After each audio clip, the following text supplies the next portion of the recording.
My business partner sold our company behind my back while I was in the hospital recovering from surgery.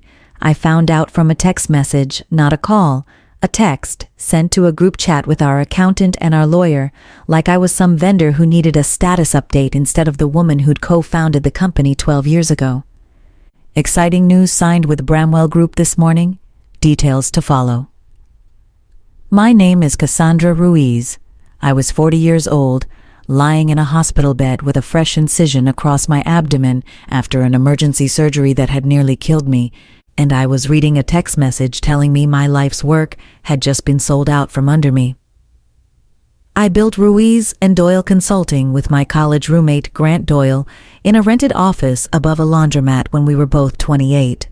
We'd survived 2 recessions, a lawsuit from a disgruntled client, and the slow, grinding work of building a reputation in commercial real estate consulting from nothing. We split it 50-50. We shook hands on it before we ever signed a single piece of paper, because back then, we trusted each other more than we trusted lawyers. That trust was the mistake that almost cost me everything. I called Grant from my hospital bed, my hand shaking so badly I nearly dropped the phone twice. "Grant, what is this text?" "Cassie, hey, how are you feeling? I didn't want to bother you with business stuff while you're recovering." "You sold the company, Grant." A pause, the kind that told me he'd rehearsed what came next. "I didn't sell the company. I sold my share. It's completely different." Bramwell approached me directly, offered a number I couldn't walk away from, and my lawyer said I'm well within my rights under the operating agreement to sell my 50% independently. "You didn't think to call me? Text me? Anything before you signed?" "You were in surgery, Cassie. There wasn't a good time. And honestly, I figured you'd want me to make the call that was best for the business." I laughed, a hollow, disbelieving sound that made the nurse at my door glance in with concern. "Best for the business? You mean best for you?" "Bramwell wants to keep you on as a consultant during the transition. It's a good deal for everyone." A consultant in my own company, the one I'd bled for. I hung up before he could hear my voice break, staring at the ceiling tiles of a hospital room, wondering how 12 years of partnership had come down to a text message and a stranger's name on a contract. The first week home from the hospital was the cruelest kind of limbo.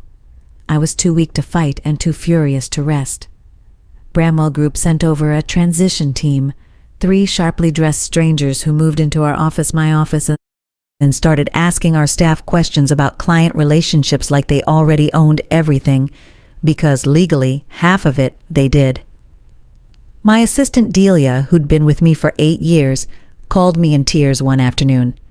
"Cassandra, they're asking everyone to sign new confidentiality agreements. They keep saying things like, under new ownership and moving forward, nobody knows what's happening to their jobs." "Tell them nothing's decided yet," I said, though I had no idea if that was even true anymore.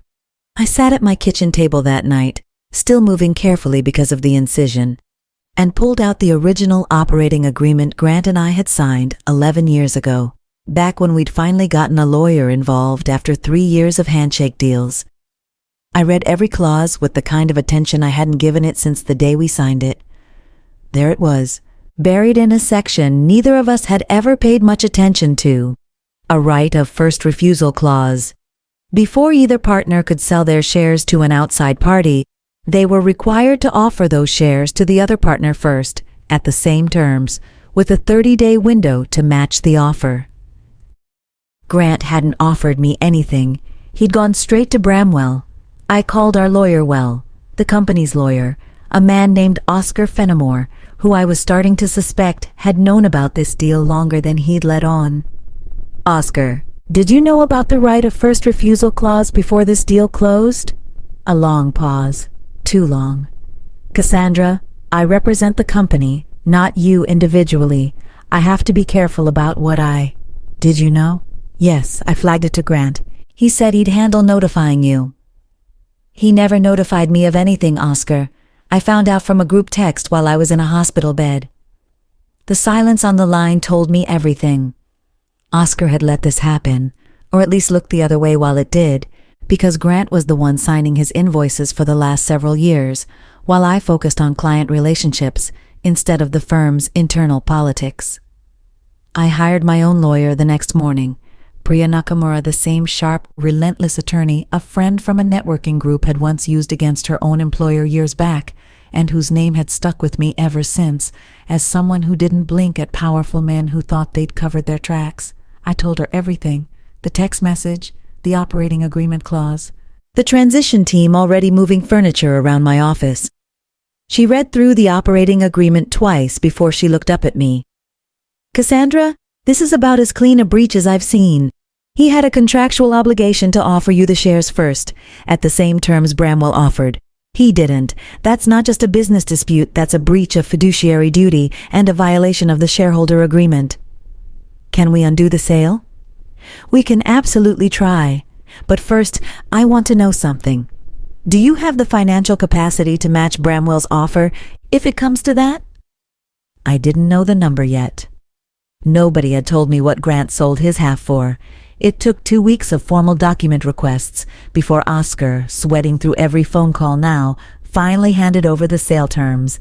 Grant had sold his 50% stake to Bramwell Group for $2.1 million, a number so much higher than what our modest consulting firm was worth on paper that my stomach turned before Priya even finished explaining why. "There's something off about this valuation," Priya said, frowning at the documents spread across her conference table. "This number doesn't match your revenue, your client base, or your assets. Bramwell doesn't overpay. They're a private equity firm. They calculate everything down to the penny." "So why would they pay double what we're worth?" "That's what we need to find out." It took another week of digging, pulling records, and one incredibly useful conversation with a former Bramwell analyst that Priya's investigator managed to track down before the picture became clear. Bramwell wasn't interested in our consulting business at all. They were interested in a piece of undeveloped land our firm had quietly acquired 3 years earlier as a long-term investment, land that sat directly adjacent to a new transit corridor the city had just approved for development, a fact that hadn't been made public yet, but that Bramwell, through connections on the City Planning Commission, clearly already knew. The land, once that transit corridor broke ground, would be worth 10 times what we'd paid for it. Grant hadn't told me any of this. He'd known, and he'd cashed out fast, taking Bramwell's inflated offer because he understood exactly what that land was about to become, and he wanted his money locked in before I could find out, and insist we develop it ourselves, together, the way partners were supposed to. I sat with that information for a long time before I could speak. "He knew," I finally said. "He knew what that land was going to be worth. And instead of telling me, his partner of 12 years, he sold his half to a private equity firm to keep the upside for himself." "That's not just a breach of the operating agreement anymore," Priya said quietly. "If he had material information about the value of company assets and concealed it from you while structuring a sale that benefited only himself, that's a breach of fiduciary duty with real teeth. We can go after this hard." For the first time since that hospital bed, I felt something other than grief. I felt clarity. I didn't call Grant. I didn't confront him. I let him believe I was still reeling, still weak, still recovering both physically and financially from a blow I hadn't seen coming. I answered Bramwell's transition team politely. I signed nothing. I smiled at meetings where their sharply dressed representatives explained how things would work going forward, while Priya quietly built a case so thorough it would leave no room for negotiation.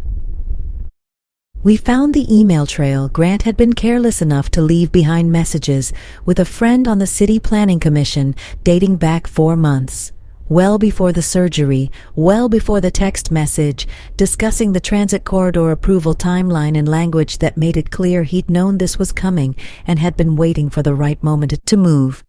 We found a private conversation, subpoenaed from his own company email once litigation began, where he told a Bramwell representative, "She'll be tied up with the surgery for a while. Good window to get this done clean." A good window. My surgery had been a scheduling opportunity to him, not a moment of concern for a friend of 12 years. Priya filed the lawsuit on a bright Tuesday morning: breach of fiduciary duty, breach of the operating agreement's right of first refusal clause, and fraudulent concealment of material asset information.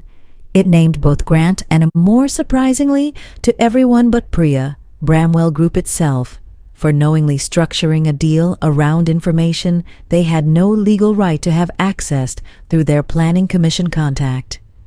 Grant called me the day the lawsuit hit his lawyer's desk, his voice tight with something that hadn't been there in our last conversation. Panic, maybe, dressed up as reasonableness. "Cassie, this is insane. We're partners. We built this together. Why would you do this to me?" "I didn't do anything to you, Grant. You sold your half of our company while I was in surgery, without offering me the shares first like our contract required, and you did it because you knew about the transit corridor and wanted the money locked in before I could find out." "I don't know what you're talking about." "I have your emails, Grant, all of them. The ones with your friend on the planning commission, the one where you called my surgery a good window." The silence stretched so long I thought the call had dropped. "I want to be reasonable about this," he finally said, and I almost laughed at how familiar that phrase had become, how every man who thought he'd gotten away with something always reached for that same tired line once the walls started closing in. "So do I said. "That's why I'm giving you the chance to fix this before a judge decides how unreasonable you were." The mediation took place 6 weeks later in a conference room neither of us had chosen, a neutral space that felt appropriately cold for what was happening inside it. Grant looked smaller than I remembered, his confidence visibly draining as Priya laid out the case with the calm, devastating precision of someone who had never lost a case she'd prepared this thoroughly for. The email trail, the planning commission conversation, the valuation discrepancy that made no sense unless you understood what Bramwell actually knew about that land. The good window comment that Priya read aloud slowly, letting every word land in the silence that followed.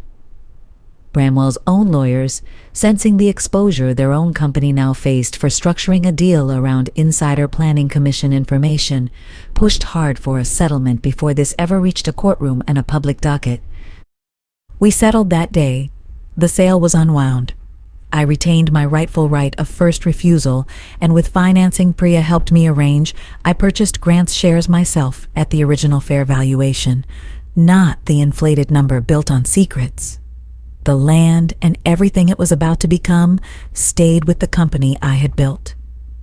Grant walked away with a fraction of what he'd tried to take, a legal bill that ate most of it, and a reputation in our industry that would follow him into every room he tried to walk into for years to come.